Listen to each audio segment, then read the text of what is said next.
Hi guys, today I will be showing you how I rapidly prune my Japanese willow every spring.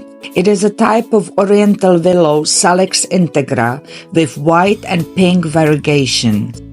This willow grows extremely fast, and without proper pruning twice a year, it would take over the space completely, and the trunk could not support the crown.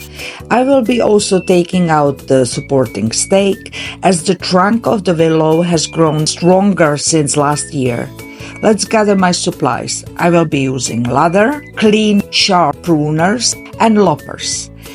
I usually cut back all main branches to 30–50%. Also, I will be pruning out all damaged and dead or crossing branches to increase sunlight and airflow.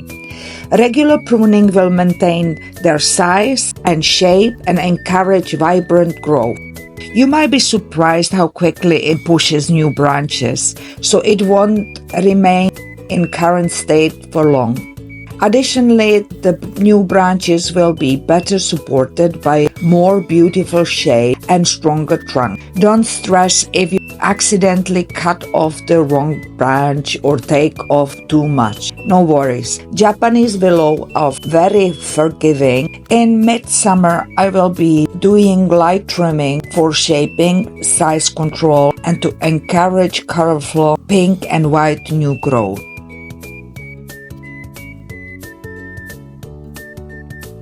So this is how it looks.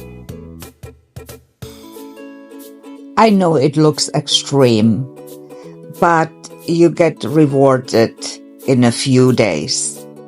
And let me show you how I used the branches I have cut off. This full bag is what I have ended up with.